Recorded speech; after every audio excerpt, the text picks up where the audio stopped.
Before we begin, I would like to say a big thanks to Databricks, to our sponsor who made that event possible. So right now in that venue, I hope everyone enjoying the food and drinks.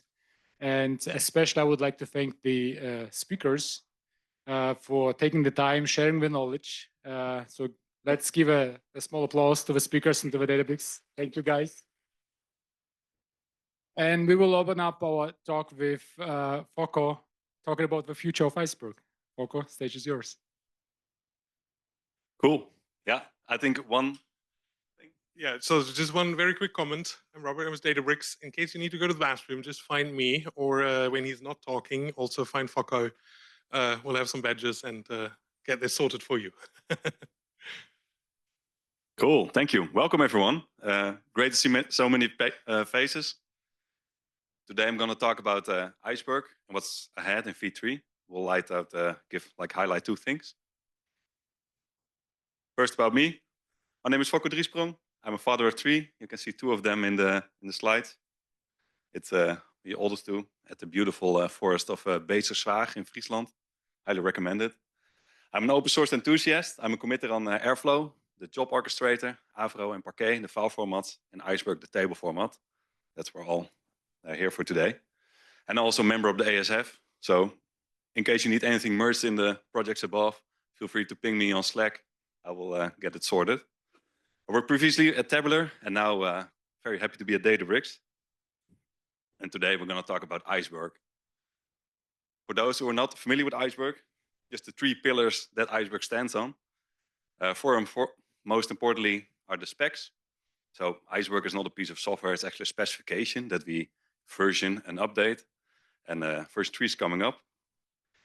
So we have the table specification that describes like the types that we support and how we do schema evolution, how we do branching and tagging, and all the kind of operations you can do on the table, and how also is the metadata being laid out on the object store.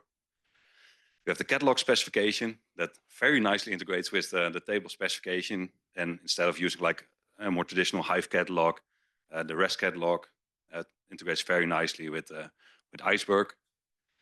We have the view specification that actually allows you to define like views in the future, engine agnostic, and it's being worked on quite a bit. And we have the puffin specification, which is like some kind of sidecard. I will not go into the details, but allows you to bring additional information along the table, such as indexes, but also deletion factors that we're going to dive into today. Couple of implementations. The Java one is the most mature one, the most feature complete. So that's also what we call the reference implementation. If you use like Spark or Trino, it's actually what you're using. Next is the Pi Iceberg. I'm very doing a lot of work on that, so I'm very enthusiastic about that. Ships with like Polars and Daft. Maybe use those Python frameworks. And you can also use it on your own. So if you have like don't have that many data, just want to do some data science, works pretty well. Try it out. We have Iceberg Rust, which is now having fully read and write support.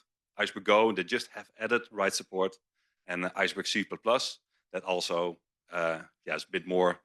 Still a lot of scaffolding going on, but it has a lot of traction as well. So very excited about that. And also outside of ASF, there are also implementations like DuckDB, who implements their own readers and writers of the Iceberg metadata. And for example, you have like proprietary formats implementation as well.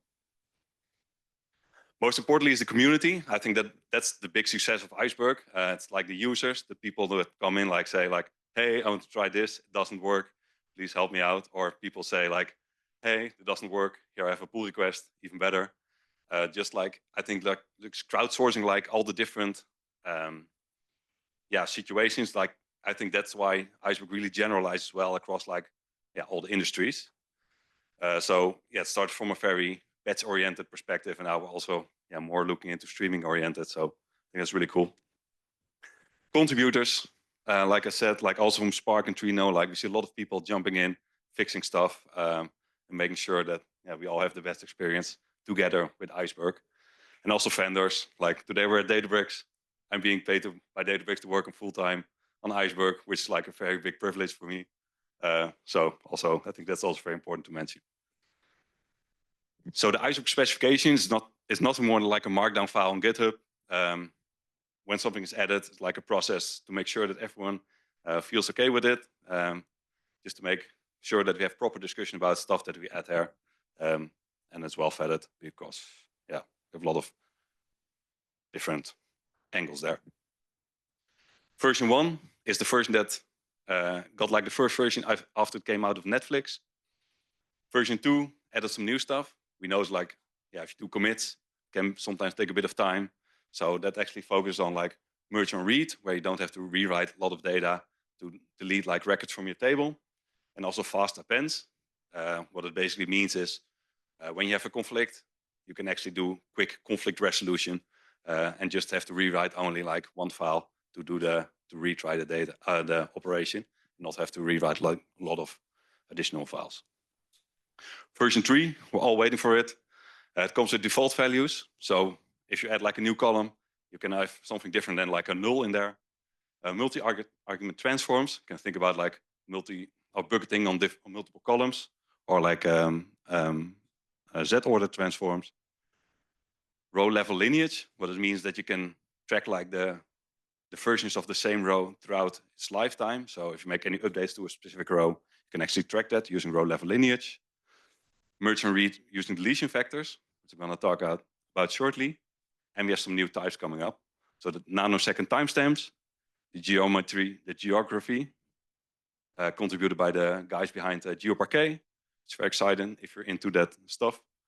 And the variant type, which is like a semi-structured type that I'm also gonna dive into a bit more. Deletion factors. So in Iceberg V1, if you have like this big Parquet file, 100K rows, not that big, but okay. You want to update like this one, number 7, it has a different number. You would actually have to rewrite the whole thing. It's pretty costly, especially if you have like a lot of different processes actually writing and deleting to this table. Because Parquet files are mutable, yeah, there's no other way of doing this. So that's why we have like merge on read.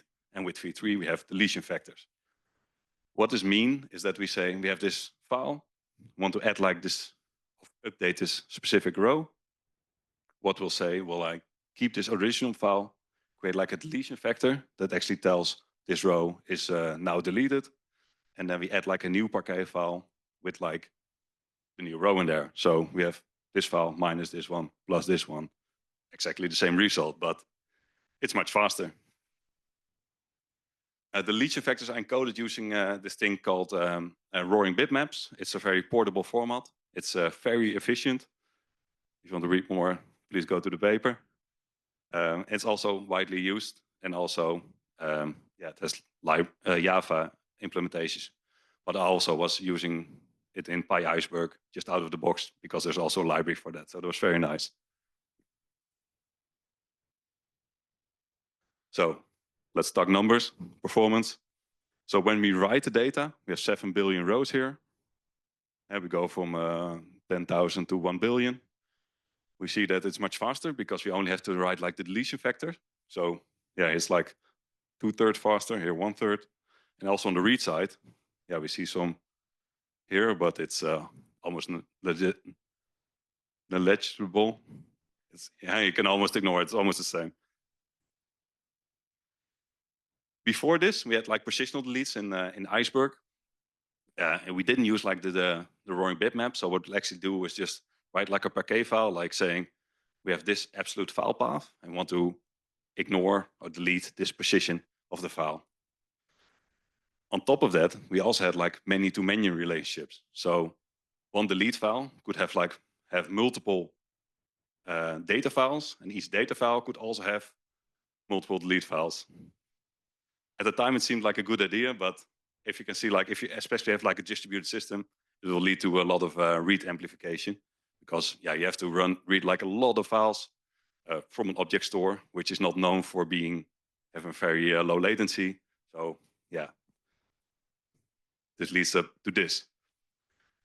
So for merge and read, we see like when you write the data, it's almost constant, but when you read it, yeah, it's like it's pretty bad. So if you have a lot of delete files, yeah, it will actually slow down your table quite a bit. Of course, you might say like you have to do regular compaction, but yeah, this is pretty bad. So in Iceberg V3, we're adding deletion factors. It's binary compatible with Delta Lake, which is also nice. So when we do conversion between those, we don't have to rewrite any of the positional deletes Parquet files into a roaring bitmap or the other way around. It uses also the same mechanism as Delta. So one-to-one mapping between data and delete file. So a data file can have exactly, well, at most one delete files. And with Iceberg, you can have like many delete files. And it's stored in this puffing format that I mentioned earlier, which is like an easy structured way to store these binary blobs. Another thing that's coming up is the variant type, which is, maybe you're not familiar with this, but we're all familiar with JSON, right? Super popular. It's very easy to use. It's very flexible, but of course, everything comes at a cost. There's no free lunch. So what we're adding is like a semi-structured data type. So what this means is that we don't have to define the schema up front. Can be unknown at times, or incompatible or evolving, like if you're going from an int to a long, right? That's also all possible. And it's all pretty well known, like a lot of databases actually have this type of format. So it's also nice to see this now in Iceberg. One way to store it as a traditional Parquet, just create like a column for each of the fields that you see. But probably you will end up like a very big sparse schema, because a lot of the columns will not be, none of the rows will not be filled with an actual value. For example, you have a column name that just occurs once. Yeah, that's a lot of schema that you have to carry. And all the ingested data must be compatible. So if you write it and you find it was like always an integer, you write a string, then it will explode. So it's pretty strict. And for option 2, store JSON in a string column, super flexible, but it's pretty slow because you have to go through the JSON blob every time. So this is why we come up with a variant binary format. Instead of writing this string, actually keep like 2 fields, a metadata and a value field, to encode this data into Iceberg. It's often pretty small, and the fields are sorted. So if you have like a dictionary in JSON, you have like different fields, we sort them, because then we don't have to walk through the whole dictionary. We can actually do like a logarithmic finding of the fields, because we can just do like,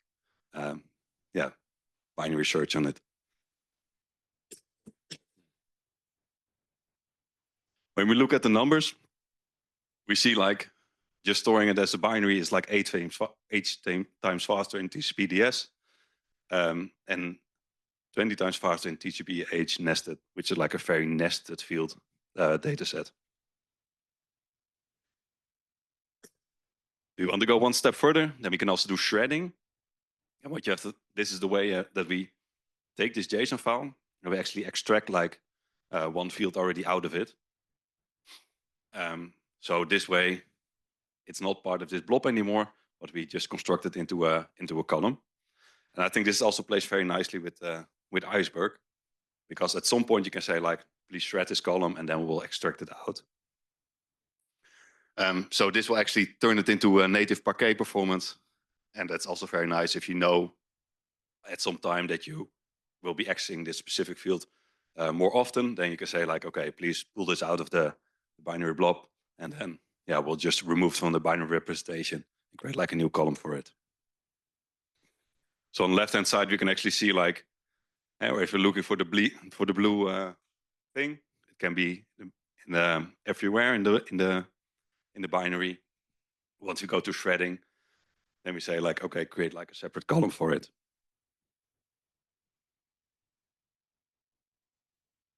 So where are we at with V3? So I'm very excited. Hopefully in the next few weeks we can like finalize it. I know there's still some small pull requests open to do like the the dots on the I, and hopefully you can finalize the specification.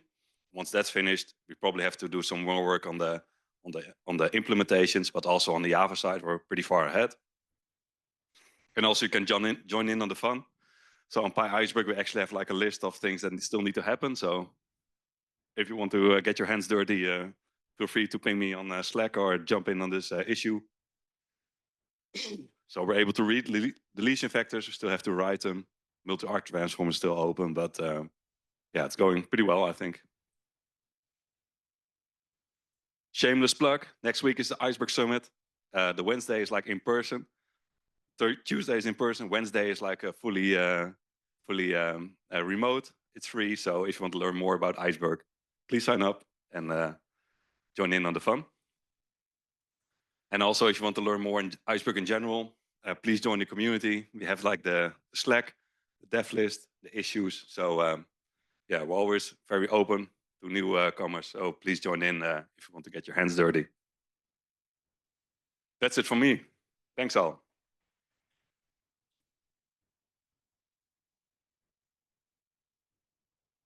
Any questions? Go for it.